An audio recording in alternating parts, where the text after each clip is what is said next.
The anger of Allah subhanahu wa ta'ala and His curse is real. It happens and it comes. And Allah subhanahu wa ta'ala becomes angry as much as we've learned that He is extremely merciful, the most merciful. There are sometimes certain actions that we engage in that earn the wrath of Allah subhanahu wa ta'ala, His anger and His curse and His punishment. And it is important that we realize that the Quran has addressed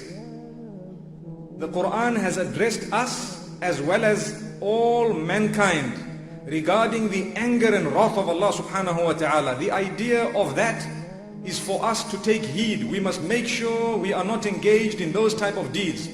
Because believe me, if you know, may Allah protect us, that a very, very powerful human being is extremely angry with you, I think it would give you sleepless nights. More so if we are to give you even a cheaper example.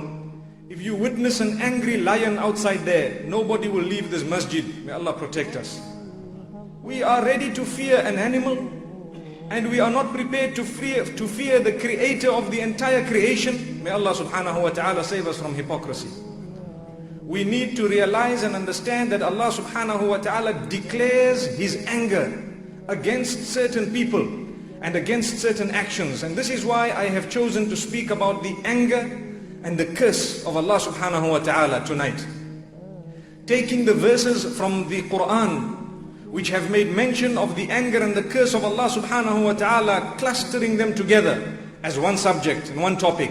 The idea is for us to learn, to take heed, to weep for the sake of Allah subhanahu wa ta'ala, and to mend our ways before it is too late. The first issue we need to remember is in Surah Al-Fatiha, which is the opening surah of the Quran. Allah subhanahu wa ta'ala makes mention of a dua. And I've mentioned this dua where Allah subhanahu wa ta'ala says, Ihdina as-sirata al-mustaqim. Guide us to the straight path. That is by far the most important prayer that anyone could make. Guide me to the straight path, O my Creator. Guide us all to the straight path, O the one who has created myself and yourselves. Ameen. Now the rest of the surah is connected to what the straight path is. It is the path of those whom Allah has favored, which means the prophets, the messengers, those who believe and do good deeds. And we continue to say, Ya Allah, save us from those who have earned your anger and those who have gone astray. So the meaning of the straight path is mentioned in the same surah, and we repeat it so many times. صراط الذين أنعمت عليهم غير المغضوب عليهم ولا الضالين.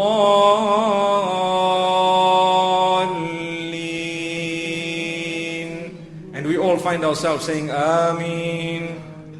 We ask Allah to grant us that dua. Ya Allah, grant us the path of those whom you have favored, and do not grant us the path of those who have earned your anger. That shows already that Allah subhanahu wa ta'ala has anger, and we may sometimes be engaged in deeds that will earn or ask for the anger of Allah subhanahu wa ta'ala. What is referred to as the anger here? They are هُمُ الَّذِينَ عَرَفُوا الْحَقَّ وَتَرَكُوهُ. They are those who knew the truth but left it. That is who is being referred to by those who have earned the wrath of Allah subhanahu wa ta'ala. The people of the book as well as all others who have known the truth. They knew what the truth was. They knew that this is what we are waiting for. We are waiting for this sign and that sign. When the messenger came to them with all those signs, they preferred to cover their book and turn it and twist it and hide it. And they preferred not to accept the message solely because of the fact that he was from amongst the Arabs and he was not from amongst them. The same applies to every single one of us. If we know the truth, we know the Quran, we claim to believe it, we claim to accept it, we know the messenger, we know the messengers, we know the revelation, we know the sunnah of the Prophet sallallahu alaihi wasallam. If we then reject it and turn away from it, we will earn the wrath of Allah subhanahu wa ta'ala. And if Allah is angry with us, believe me, it spells doom for us. May Allah subhanahu wa ta'ala protect us.